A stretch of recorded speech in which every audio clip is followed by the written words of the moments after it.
नमस्कार दोस्तों, स्वागत है आपका आपके चैनल सिविल एकेडमी में। दोस्त, अगर आपको वीडियो अच्छी लगी तो आप चैनल को सब्सक्राइब, लाइक एंड शेयर जरूर कर देंगे। चलिए दोस्त, अपने सेशन स्टार्ट करते हैं। क्वेश्चन नंबर फर्स्ट पूछ रहा है आपसे कि the state energy of a beam is. State energy जो बीम में होगा, ठीक है। अगर हम बात करें बीम की, तो बीम मेरा कैसा मेंबर है? फ्लेक्सिबल मेंबर है। कैसा मेंबर है? फ्लेक्सिबल मेंबर है, ठीक है। तो अगर स्टेट एनर्जी की बात करेंगे तो स्टेट एनर्जी जो बीम में फ्लेक्चर के कारण यानी कि बेंडिंग के कारण आएगा।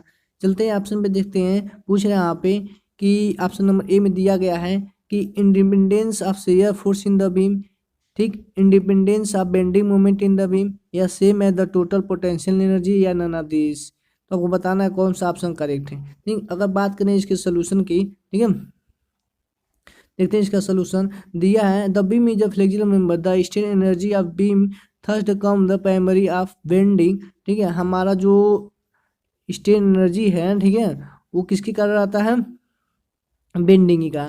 फिर लिखा है although the state energy due to shear force and the axial force will be there but they are, ठीक, एज्यूम निग्लिजिबल। कह रहा है जो हमारा स्टेट एनर्जी आता है वो शेयर फोर्स और एक्सियल फोर्स इन दोनों की वजह से आता है, लेकिन हम इसको क्या करते हैं? निग्लिजिबल मान लेते हैं, निग्लेक्ट कर लेते हैं। इसीलिए अगर बात करें तो टोटल किसके कारण बेंडिंग आ रहा है? शेयर के कारण।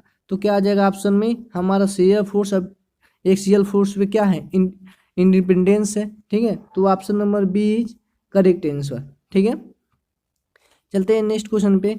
नेक्स्ट क्वेश्चन आपसे पूछ रहा है कि in a composite system subjected temperature rise and with, ठीक, in consider the remain together the component having lower value of the coefficient of linear expansion will be experience.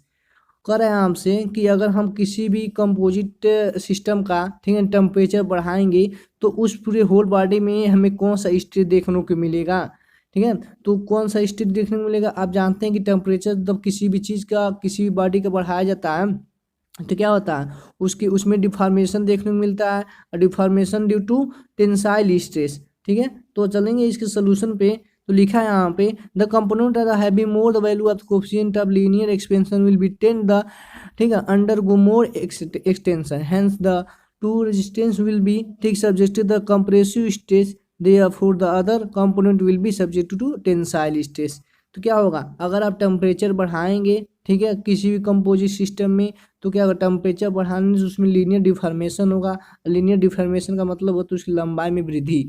लंबाई में वृद्धि एक ही की वजह से हो सकती है, वो भी टेंसाइल स्ट्रेस की वजह से। अगर हम बात करें कंप्रेसिव स्ट्रेस, तो क्या होगा? उसके उस बॉडी की लेंथ में क्या होगा? डिक्रीजमेंट देखने, यानी कि डिक्रीज हो जाएगा, देखने को मिलेगा, ठीक है, तब वो कंप्रेसिव स्ट्रेस की वजह से। लेकिन यहाँ पे बोला है क्या? यहाँ पे बोला है कि टेम्परेचर को राइज किया जाए, ठीक है। तब राइज करने का मतलब हो गया टेंसाइल स्ट्रेस, ठीक है। चलते हैं नेक्स्ट क्वेश्चन पे। पूछ रहा है आपसे the ratio of the hydrostatic stress to the volumetric strain within the elastic range is called. कह रहा है कि उस रेशियो को हम क्या कहेंगे? किसके?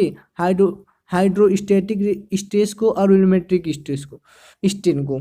तो हम जानते हैं, ठीक है, कि normal strain divided by volumetric strain, ठीक है, वॉल्यूमेट्रिक स्ट्रेन, इन दोनों के रेशियो को क्या कहते हैं? बल्क मॉडुलस ऑफ रेशियो कहते हैं, ठीक है, बल्क मॉडुलस कहते हैं। लेकिन ऑप्शन में देखिए बल्क मॉडुलस कहीं गिवन नहीं है, ठीक, इसीलिए ऑप्शन नंबर क्या हो जाएगा करेक्ट? डी।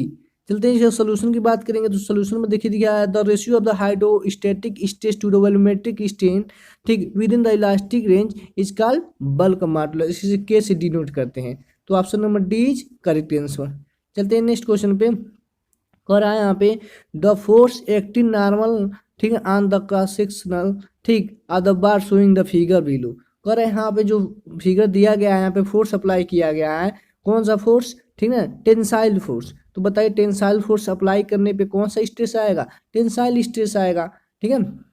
अगर बात करेंगे यहाँ पे इसके सोल्यूशन की, लिखा है, ठीक, the force showing the figure, ठीक, trying to increase the length.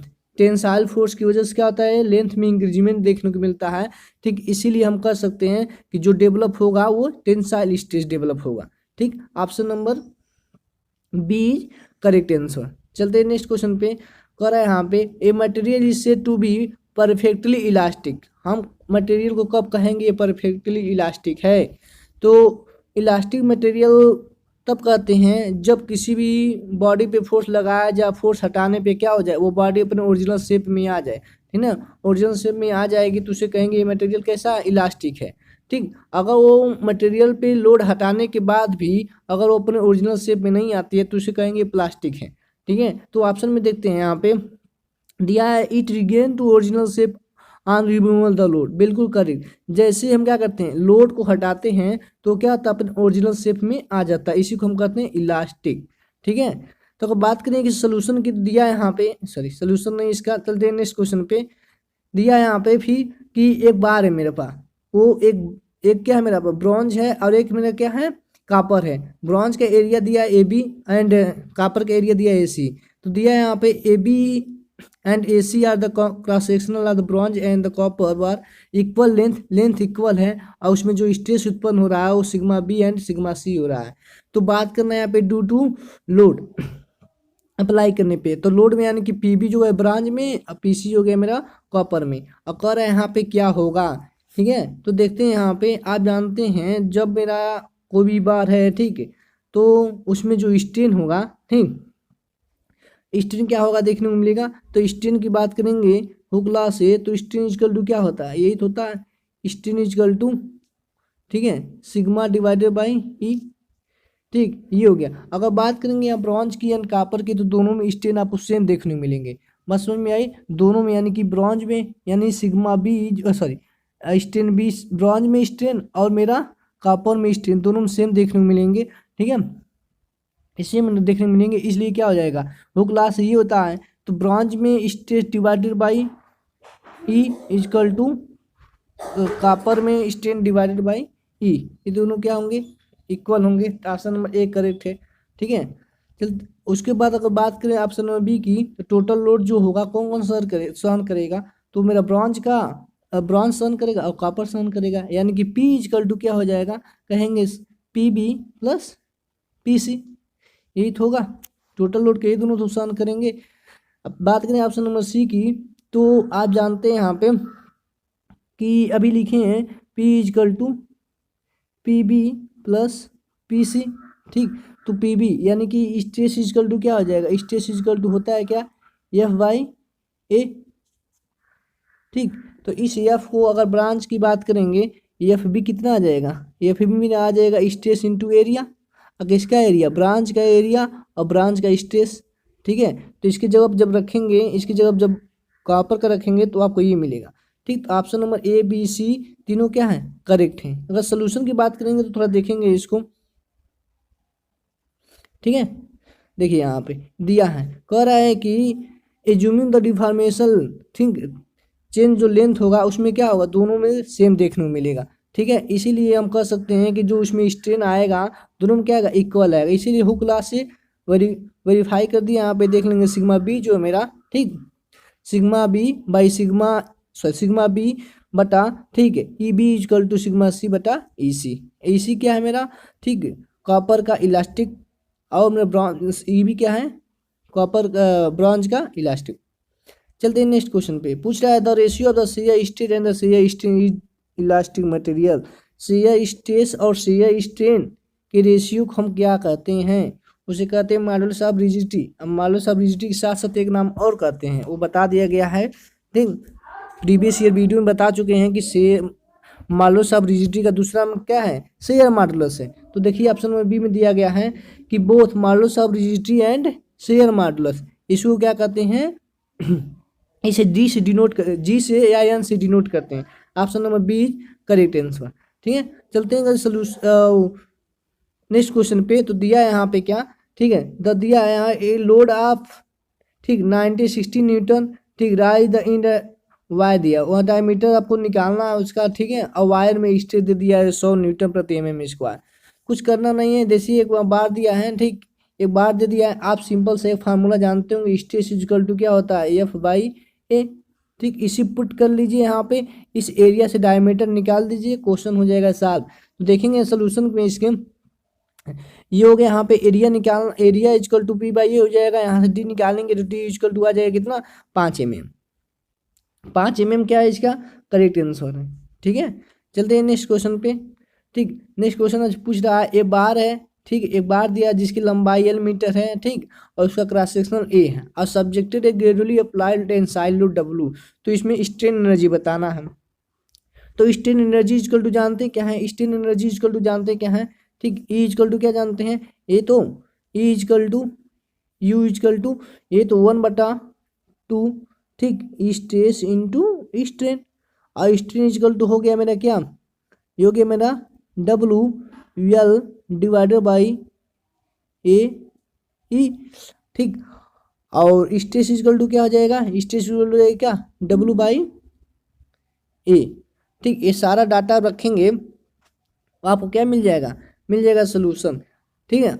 अगर देखिए यहाँ पे एक फार्मूला सॉल्व लगा सकते हैं, इसको 1/2, ठीक है, लोड, ठीक, into strain equal to W, इसको भी डब्लू डिनोट करते हैं, डब्लू एल बाई ए, तो डब्लू डब्लू मिलकर हो गया डब्लू स्क्वायर, एल हो गया एल, ठीक, डब्लू स्क्वायर एल बटा 2 ए ई, तो option number D is correct answer, ठीक।